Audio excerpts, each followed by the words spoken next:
Hello, everyone. Thanks for joining us today. I have a really special guest. In fact, I don't think he really needs much of an introduction. I think most people watching this will recognize him as Sports Card Dad.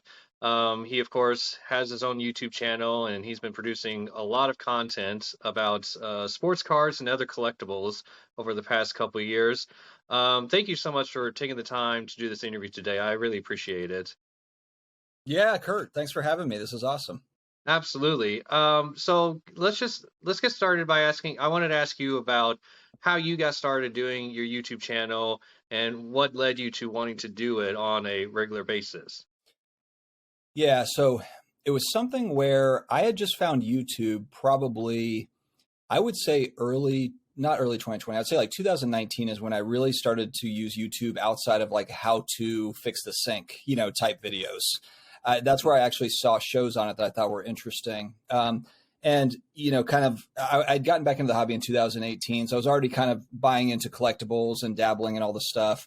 And I started to see channels like Sports Card Investor popped up. Gary Vee was talking about sports cards. PSA Collector had a channel. I think now it's Graded Card Investor.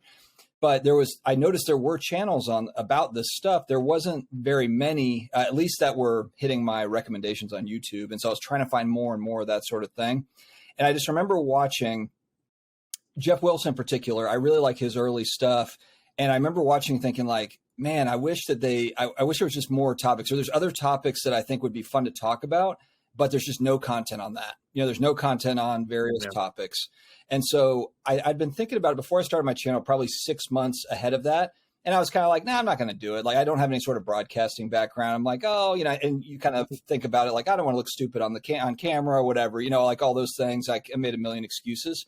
And then once we got into 2020, January, February, and then once the pandemic hit, it was something I was like, I told my wife like February, I was like, I'm going to try this. And I wanted to get like get a camera, different things. I ended up not getting a camera, but I got like some of the real basic stuff. And then the pandemic hit. And then it was kind of like, what am I waiting for at this point? Like now we're stuck at home and it's like, what am I waiting for? So I started just to put some things out. And then it just kind of snowballed. I tried to put out a video every day going back to when I started. I started March 22nd, 2020. And even going back then, it was very, very consistent. I didn't start off, doing it weekly or monthly or biweekly or anything. It was like, I'm going to try to put something out, not a 30-minute video, but maybe like an 8-10-minute video every day with just thoughts and just kind of see if I can gain some traction. And it just turned out, I think I hit it just at a good time where there still wasn't a lot of content out there. Obviously, today it's very different, but it was still early enough to where there's probably a lot of people like me that were searching, and whether they like my stuff or not, I was the stuff that was popping up. So they're like, oh, hell, I guess I'll watch this guy because it's the only option, And so I started to gain traction and then, just snowballed and here we are. Yeah, I'm really impressed by the fact that you're doing daily content pretty much because I started doing this recently. I try to do stuff on a pretty regular basis, but I found myself struggling to do it maybe once a week, if that at the most. So to do it on a daily basis and to do it as consistently as you've been doing it these past couple of years, I am very envious that you've been able to do that. I appreciate it. And I think it's just it's each individual's comfort level with what they want to do. I mean, everyone's got, I think, kind of, this is kind of the thing this is the creative thing I do. It's the extension of my hobby experience. And I wouldn't say I'm a hugely creative person. So this is kind of my creative outlet, and it works for some people. And for others, they're like, no, let's do a, once a week deal or, they have their format of what they want to do and what they want to put out. And I respect that. Yeah. Yeah, every channel's different, and that's a good thing. It's a good thing to have variety out there, and not everyone's pushing out the same exact content and topics on a pretty regular basis. So, yep. Yeah, it's good to have that variety for sure. Yep, absolutely. So I want to talk about your actual collection now, because you obviously started doing content because you are a collector, and I just wanted to start off by asking you, when did you start collecting things? Was it sports cards that kind of was the first thing that got you interested in collecting, or was it other things? And then what kind of got you really heavily back into it this day and age? Yeah. I mean, I think like a lot of people, I'm 41. So if you go back, I'm a junk wax era kid. I started collecting, going back to, I think it was 1988 was when I started. I was 7. So, it's 88 Donruss baseball. I remember trying to find like the Bo Jackson Diamond Kings cards, and those were kind of like the chase card, even though they weren't uncommon. But I would go fishing with my dad's on Saturday morning. He was in the Air Force. We'd go on base and grab a RC Cola and a moon pie and a couple packs of cards, and that's how I kind of got started. And then I noticed too, Beckett magazine kind of came out. I don't know exactly when it came out, but I remember being a young kid when like the basketball issue #1 came out, and then also the football issue #1 came out. I was probably like 8 years old. And so there was more of an emphasis towards football. And it just so happened too that there was, amazing rookies coming out, Barry Sanders and Deion Sanders and Derek Thomas. Yeah. And, 89 Score football is my all-time favorite set. I could never afford it as a kid. And that was one of the first things I bought when I got back into the hobby. 2018 was just a complete set of 89 Score. It was like $40. I'm like, what? Like I remember they were like $5 a pack, when I was a kid. They were very expensive packs when I was a kid. So I started out like a lot of people going back to the 80s, left it, had started a family. I've got 4 kids. And then 2018, I joke, it's kind of when I hit my midlife crisis. It's like when I was like, all right, there's all these things, all the 80s nostalgia stuff, was coming rushing back. And so I kind of gravitated to sports cards and then also other sorts of collectibles, whether it be starting lineups or He-Man figures or whatever, like all that stuff. I was looking into all of it just to kind of see what was out there. And so would you say football is probably your favorite still at the moment, or what is sort of the pecking order of what you like to collect out there? Yeah, so at the moment, I think that's kind of key to say because I'm somewhat all over the place, but the bulk of my collection is football. And I would say the bulk of my collection, I'll just kind of throw a few things up on the screen. Just to kind of give, absolutely.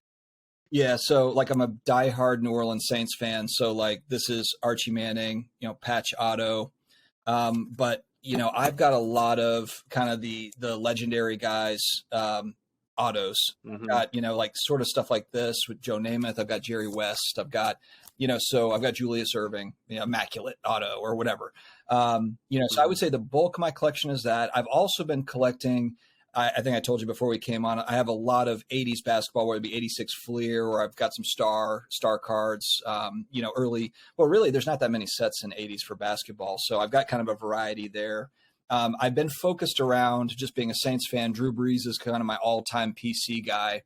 So I'm looking at 2012 to 2018 is really kind of where I cut off, but the Prism products and Select, I would say. So Select and Prism, this is just one example of a card like PSA 10, Silver Prism, Breeze. And this stuff is because Breeze is now like, he's not broadcasting. He's just like playing it with his kids at his house.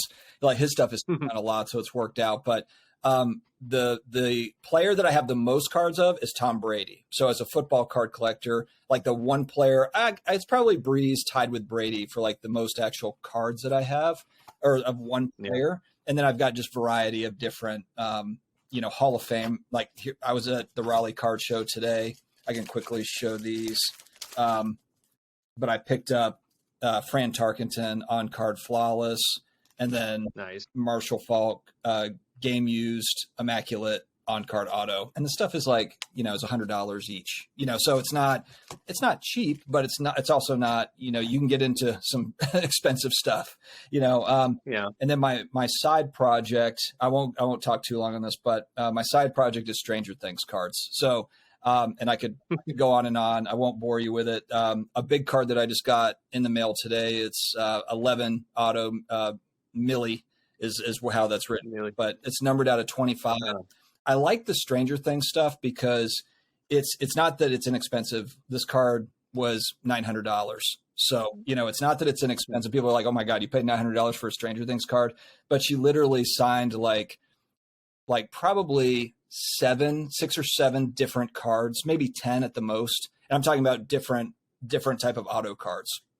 So like if you look at Michael Jordan, how many cards does Michael Jordan have signed? You think those are pretty rare, but they're not. Like Michael Jordan has signed a lot of cards. You can go to Beckett.com and you can go, and I'm talking about not just like in person, I'm actually talking about like manufactured, they were pack pulled autos. Kobe Bryant has a lot of stuff. Michael Jordan has a lot of stuff. So when I'm looking at stuff like this, it's like, yes, it is expensive, but this is like the most expensive Stranger Things card is like a drop in the bucket on the sports card side. So I think of it like that. I can have a, premier Stranger Things card collection for a fraction of other things. And so that's really been my non-sports focus. So outside of what I talked about, it's really just kind of Stranger Things and then, all that stuff. Yeah. Sorry, I was kind of all. Well, yeah, I do think some of the non-sports stuff is pretty interesting. Like I have seriously considered going and delving into some more Hollywood memorabilia and things like that. I've also always been a bit of a film geek. In fact, I was a film major in college. Okay. Don't really use that major anymore, but Yeah. but still, I've always, yeah, kind of enjoyed seeing at least some of those like Star Wars cards and other film signed stuff or memorabilia stuff, even the stuff that Leaf has been putting in their Pop Century products over the past several years, however long they've been doing it. So, I do think that some of that stuff is pretty interesting, and yeah, probably still pretty low key and still not on the forefront of a lot of collectors. But there could be some interesting possibilities for holding on to those for the long term. Yeah, I kind of look at it to where with Stranger Things, because some people are like, hey, in 10 years, nobody's going to care about that show, which is very, very true. It could very well be, but Yeah. it's kind of one of those, it's the show that kind of got me back into all this stuff. So it's got that factor. But then also out of all the original series that Netflix has put out, Netflix is a 20 plus year old company now. Stranger Things Yeah. is their most successful. So the idea that they're never going to spin off anything, the idea they're never going to bring this stuff back down the road, it's like thinking, oh, they'll never make another Ghostbusters or another Batman, or I'm pretty sure that we're going to see more. Maybe it's not these exact characters, but I think there will be some form of Stranger Things universe. But even let's just say that that's not the case. There's also kind of a 2-year spec window, if you will, because season 5 is not coming out until 2024, and that is the last season, but we're a full 2 years out from them wrapping the show. So that's 2 years where there can be excitement or demand or whatever, to kind of, bring those prices up. So for me, and I should also specify too, so I'm trying to collect things that I think are awesome and that I also think will either hold value or increase over time. I don't need the 10x, I don't need the 100x type Right. I just need it to, like, if I'm gone tomorrow, that my wife can get something back, she would be okay. I don't want it to be like, wow, we just have a bunch of expensive cardboard up there that I can't do anything with, so it's kind of, it's twofold. Right. Well, and one of my questions I did have for you today is I wanted to ask you about the similarities that you've seen with the collectibles that you do, because you are into comics, you're into retro video games, Hollywood memorabilia, like we talked about. So what are some of the similarities that you've seen in the markets and just sort of the trends of this different type of collectibles to sports card? Because I wanted to bring this up because I've been trying to tell people that are in just the sports card field of, like, everyone's talking about how far down we've gone in sports card these past 6-8 months, however long, it's been for most people. But the market trends for a lot of collectibles has been pretty crazy overall too these past couple of years. So it's not just sports cards; it's a lot of other things, right? Yeah, I think, well, yeah, absolutely. I think a lot of things have come down. I think when you're talking about how do the markets correlate or how could they be similar, what I try to do is I'm really looking closely at just IP and like what IP is going to still be relevant in 5 years or 10 years or 20 years and 50 years. Mm-hmm. That's part of the reason why people collect vintage basketball like you do. It's like, you know what? People are going to know who Kareem Abdul-Jabbar was, and they're going to know who Michael Jordan. I know he's not vintage, 86, the rookie year, but is Michael Jordan going to be relevant in 50 years? Probably. He'll probably be the Babe Ruth or whatever, so, and I do the same thing, whether you're looking at any type of collectible. Now, it doesn't necessarily mean that like every single collectible of that particular IP, it's like with Disney, there's a million things you could get into, like original art from Disney, like from 1930. That's in its own world. And then you have, little trinkets that are Disney trinkets where you might be collecting those and they might be completely worthless, down the line. So it doesn't mean that every collectible is going to hold value or carry value or whatever, but I think that's part of the fun of these types of markets is trying to, first off, you're collecting things that you think are awesome. And then also trying to figure out of those IPs or athletes or whatever it is, which ones are going to be relevant. We're all speculating on what's going to be relevant down the road. And look, Right. going back to 1989, 1990, football cards and basketball cards were not even really on the radar back then. I mean, like it was a baseball Right. card world if we're going back to 1990. And now, if you look, yeah, of course, baseball cards are popular, but look at like, a couple of years ago, the big boom was really basketball card boom. That's really what has become very popular. 30 years ago, it wasn't, so what's to say that 30 years from now, it's not something completely different? So that's all Right. kind of the fun of it, I think. Yeah, absolutely. I think the most important thing is to have fun, find things that you want to collect, and things, whether it's nostalgia purposes or just things that just really interest you for other reasons. But like I said, I found it like interesting, like with the retro video game grading boom that happened. It seemed around the same time as the sports card boom about a year or so ago, or a couple years ago. And I don't remember the YouTuber's name that came out with the video that talked about market manipulation that was going on Yeah, with Carl the Jobst or Jobst or something. Carl Jobst. Yeah, jobs. Yeah, and just found that really interesting to watch that and just think about the correlation of what's going on with that particular collectibles market and what people have been talking about with shield bidding and other market manipulation type of tactics that go on in sports card collecting. It is a thing that seems to happen in almost all types of collectibles, and just things that I think whatever type of collectible you're interested in, you just always have to kind of be mindful of things like that going on for sure. I think that's a really good point because you're right. If a grading company, and I think this happens anytime we're grading new things, it's kind of like anytime, video games weren't graded. Well, I guess they were by VGA if we go back about 10 years. But I guess the point is anytime you have a grading company that's getting in, oh, we're going to start grading VHS tapes. We're going to start grading this. Mhm. There's probably always going to be some shenanigans in the early days. And what I try to figure out for me is this is this just kind of like, all of the hoopla around it? I guess, does it have staying power? Like, because maybe there is some weird sales that are influencing people or whatever. Is this all going to be forgotten though in 20 years and VHS tapes are actually a thing that people collect? Or is it a fad? Or is it, kind of, and trying to figure out that part. But yeah, I agree. I mean, look, sports cards, I guess the one thing that's helpful with sports cards is they already carried value before grading. If you go back to like Yeah. 1992, like what this SGC mantle that just sold for $12.8 million. That was a raw card that was sold in 1990 for $50,000, which I'm sure if there was YouTube back in 1990, people would be like, look at this idiot who just bought this piece of cardboard for $50,000. I'm certain of it, right? I mean, there would be people that are like, Yeah. this guy's a complete idiot.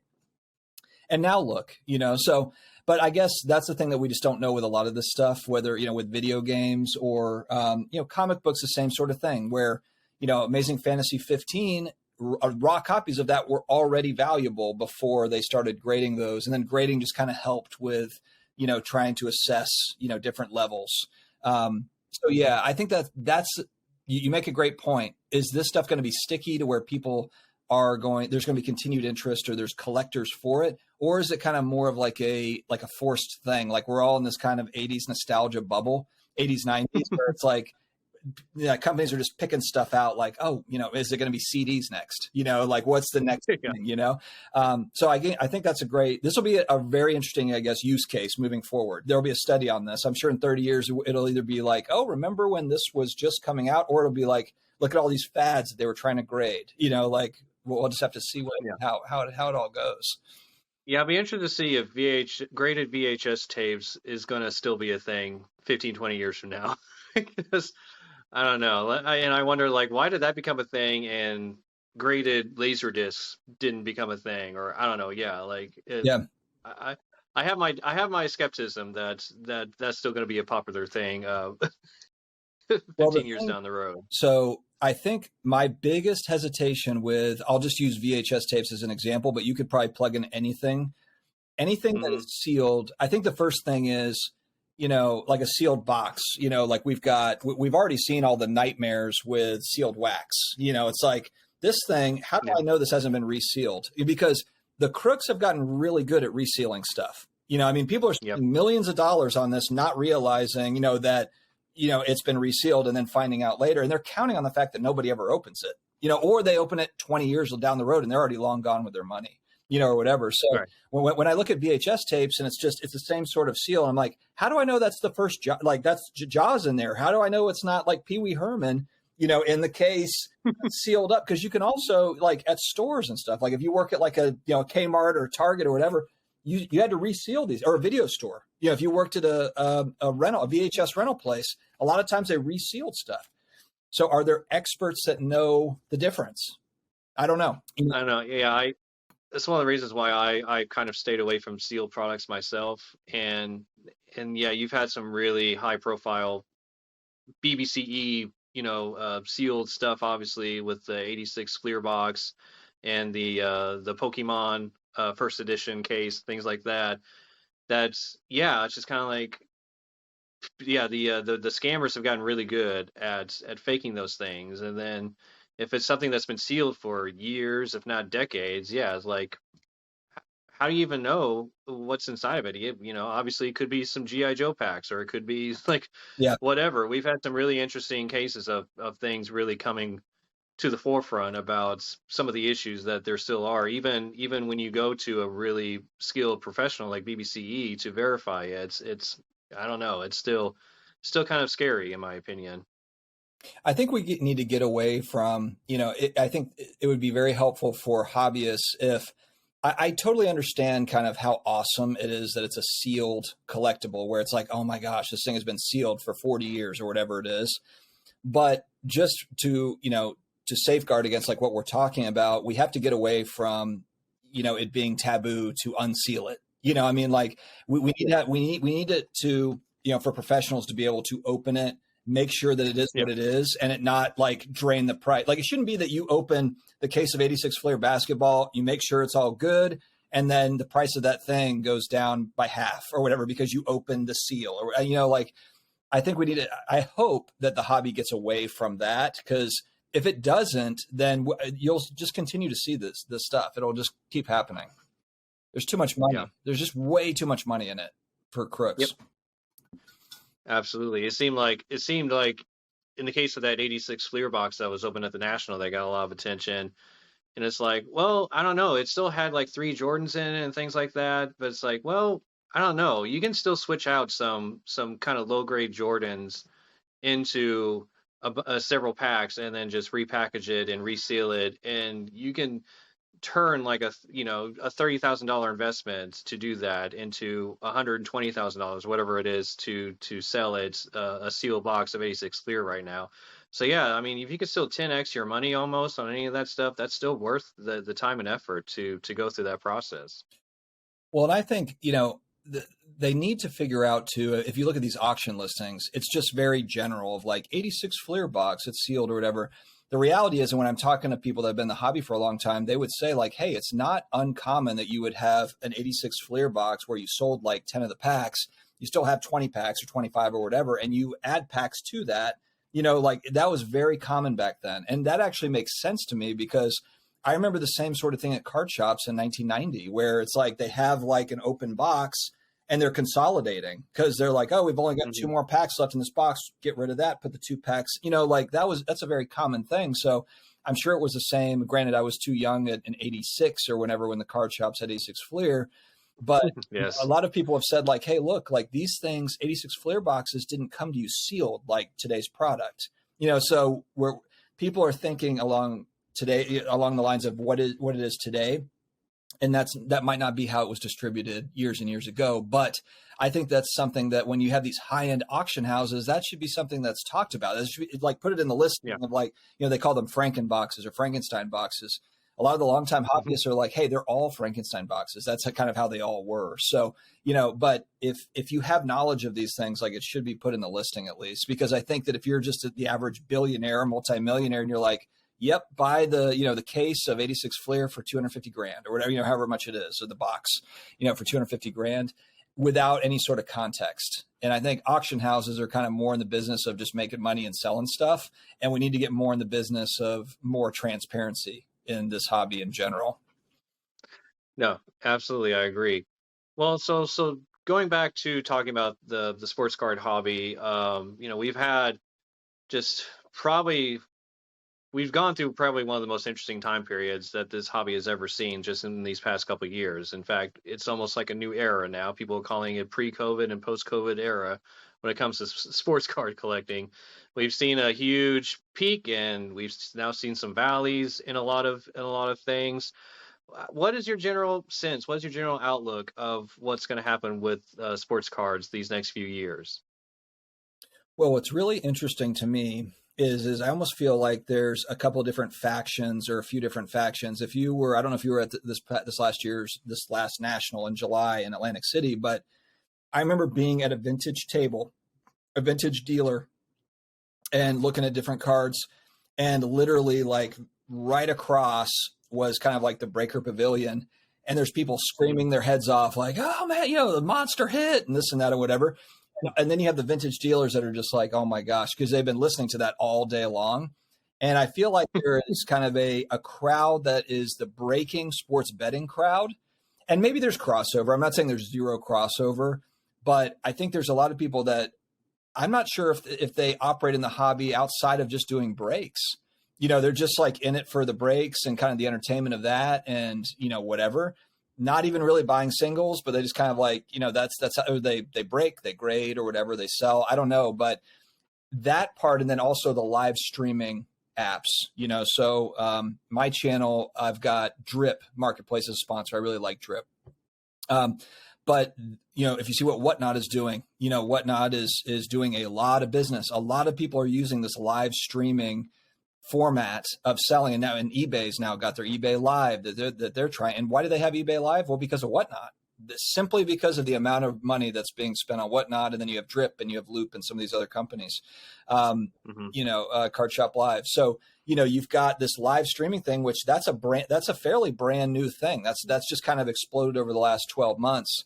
And so, I guess it's just going to be interesting to see kind of what card shows look like, because there's so many online options between just eBay and then all the auction houses. And then you have the live streaming apps, so that's a whole new thing that's come out over the last 12 months. So there's so much new technology, innovation stuff that's happening that just wasn't there. And if we go back 30 years ago to when we started, the sleepy hobby that it was, it's just changed dramatically. And so now we have vaults. People don't even have the cards in their house. They just have cards in a vault somewhere. So I don't know. And then you have Fanatics coming in. I guess with Fanatics coming in, it's really kind of the X factor because they actually have the means, I suppose, to really kind of take it mainstream. Whereas if we were coming off post-pandemic and we were with Panini and it was Upper Deck and it's kind of the usual companies, Tops, the way they've always been run, I don't know if I would feel as good. And I don't want to say as far as like pricing goes, but I'm just talking about just innovation and kind of like the hobby moving itself forward. I don't know if I'd feel as good about it with the way these kind of few companies have run things. And it's not to say that Fanatics is going to be so much amazingly better, but they're a massive company that's coming in. It's kind of like Jeff Bezos walking in and taking over this market. And there's so many different things that they can do. They're well connected. Michael Rubin with the athletes and the artists and all the influential people. They're all tied into Fanatics. So if they really want to kind of work that network and work those angles, that's something we just never had. I mean, and that's one thing Michael Rubin talked about is like, hey, it just shocks me that these hobby companies, less than 1% of their revenue goes to marketing. That's insane.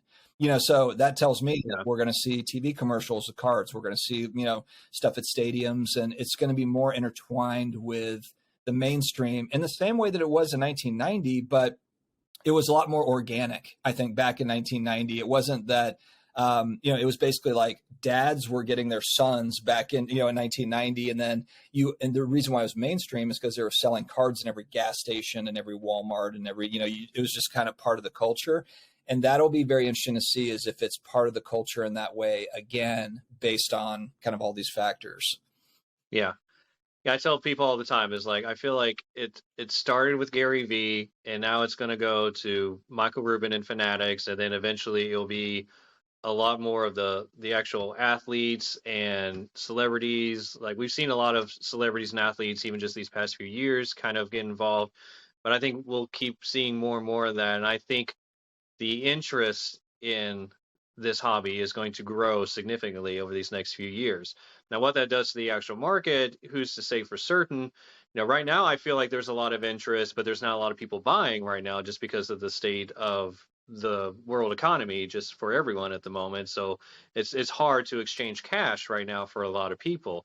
But I think I talk to people all the time about who's going out to these card shows and who's selling, and it's like, well, there's a lot of people there and there's a lot of interest. There's just not a lot of cash exchanging hands. So I think the interest will keep going up, and it'll just be interesting to see how the actual market, how it correlates with it. I suspect we'll start seeing a pretty steady climb on a lot of prices for this, for in particular the rare stuff once again, the vintage stuff once again. I think you'll see that start to go up on a pretty steady incline these next few years. And I also do think that, in the same way that we have that nostalgia going back to our childhood, I do think, and maybe that's some positive thing for our hobby that the pandemic gave us, was there are a lot of people that got back into this over the last 3 years. And there's young people that did that with their parents, or they did it with their brothers or sisters or whatever. And in 20 years, they might leave it like we did. They might go get married and, have families and go to college and do other things, but they'll come back. They'll come back in 20 years when they're hitting their midlife crisis like I am now, when they're 40. That's kind of how it works. It's like you go find your hobbies, and this is a hobby. It's a mainstay in the hobby world. Yeah. Yeah, and who knows, 20 years from now, we'll see another big boom in Luka Doncic's prism-based rookie cards again. It's because, people that are in their 40s that start collecting them now in their teens, whatever. It's like, oh, I don't mind. I'll spend a few hundred, if not $1,000 on those base cards again. You never know. I don't. Yeah. Well, too. And again, with just like inflation over time, like $1,000 might be like nothing in 20 years. And that might be just kind of like, that's what cards are, yeah, I think it will be fun to watch. And I think that's a part of what, yes, we collect the stuff that we like, but what's different though, if I look back to 2000 now, the last couple of years with the way they've been printing, I'm not as confident about this product that's been done over the last couple of years. I talk about that where you look at like, Zion and John Morant rookie cards and that stuff. And it's like, they've got a zillion different cards. They've got a bunch of one-on-ones. So it kind of reminds me, and I know you'll relate to it, but like Shaq in like 1992, like not that he had a million different one-of-ones, but they just printed his stuff into the ground. I remember like Flair, I still have my Flair Ultra rookie card going back, from when I was a kid, and it's they're a dime a dozen. They're everywhere. And so to me, I hope that they don't ruin great draft classes in that way, to where it's like, man, they've just made so many of these cards. And even if Joe Burrow is the next Tom Brady, he's still got too many cards. He's got too many different variations. Like, which ones are you going after? So I'm a little, I hope that they tone that down a little bit, but yeah, I forgot my larger point, but yeah, I hope they don't screw that up.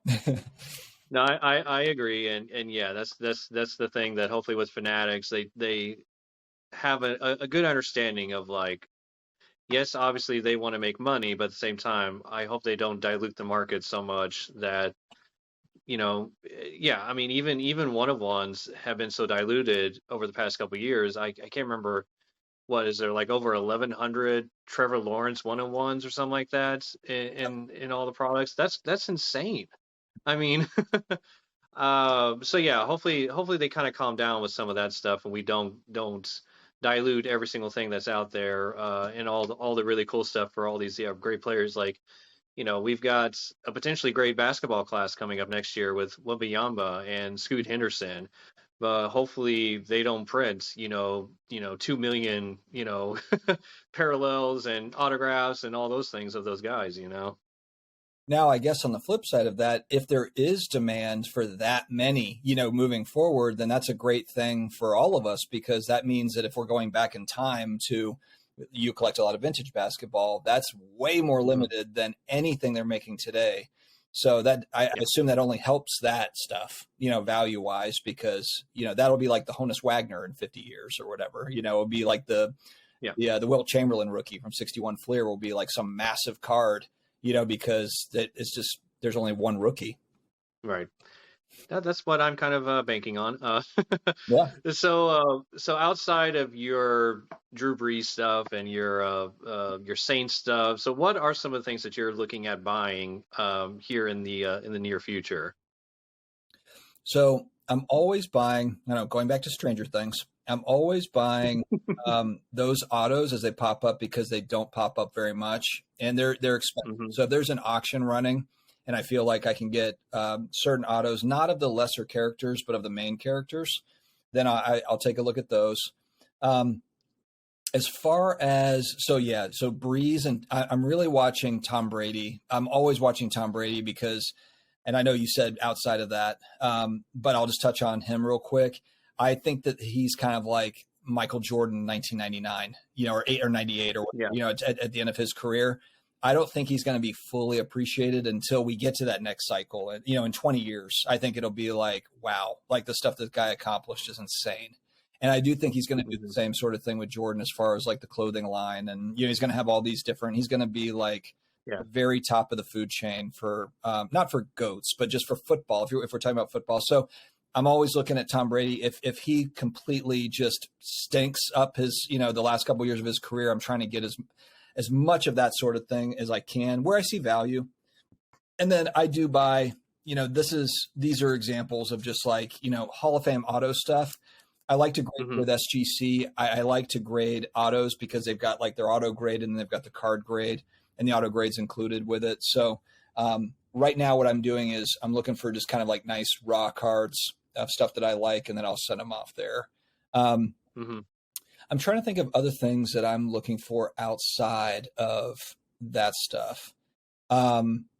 I'm also always, is going to seem kind of strange, but I've got a bunch of stuff all over it. Oh, well, here's an example.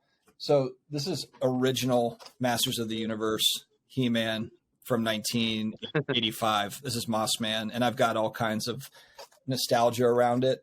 Nice. So if those pop up and the price is right, again, it's just kind of like a value collector thing. If it pops up, Hmm. another thing that I do collect are I don't know if you follow Marvel cards at all, but 2013 Hmm. Fleer Retro is an Yeah. expensive set because of the PMGs.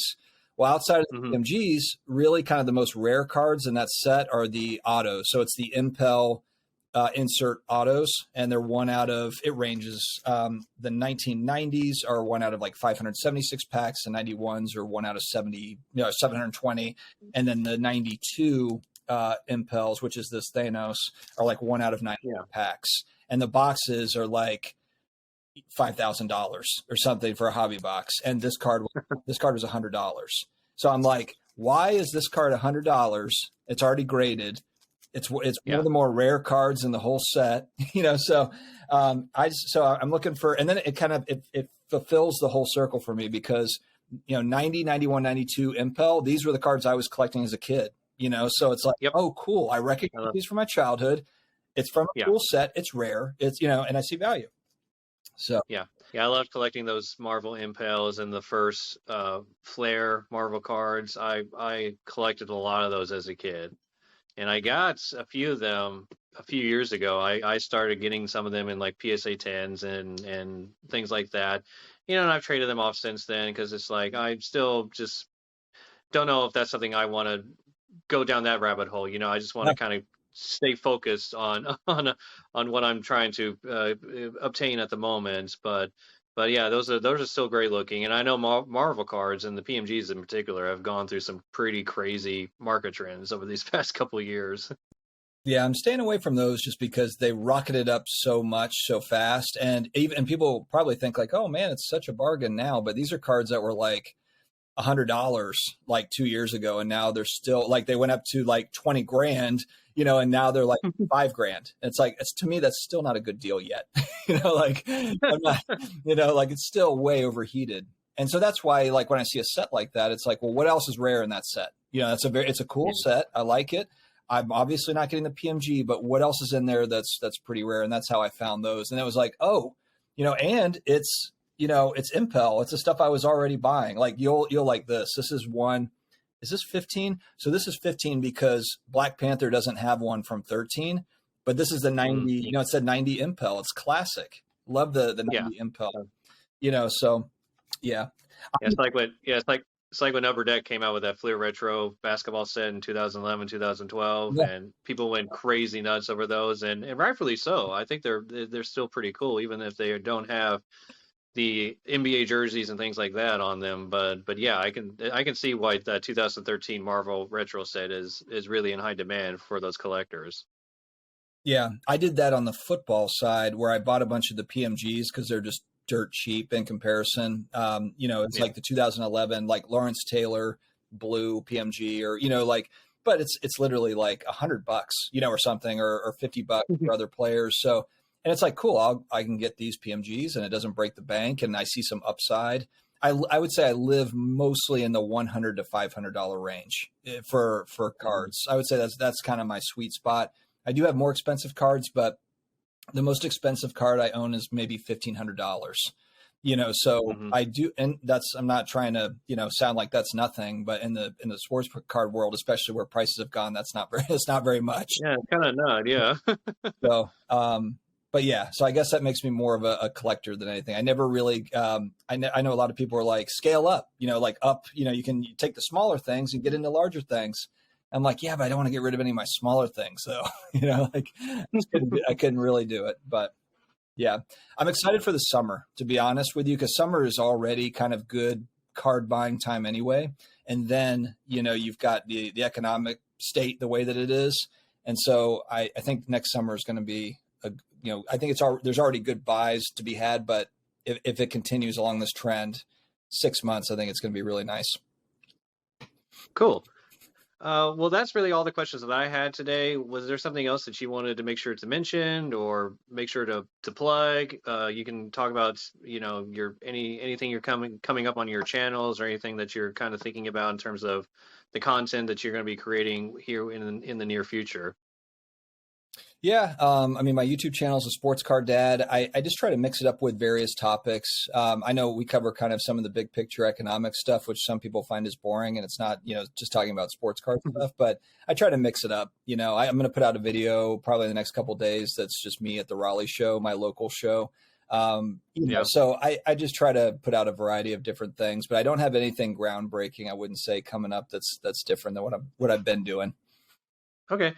Well, yeah, if you don't know, definitely go check out Sports Card Dad on YouTube. Follow him on Instagram and Twitter. He's everywhere. So he definitely does some great content. Dustin, thank you so much for taking the time to do this interview today. I know you're a busy person, and I really appreciate you doing this. Absolutely. Yeah. Thanks, Kurt. Take care, All man. right. Bye.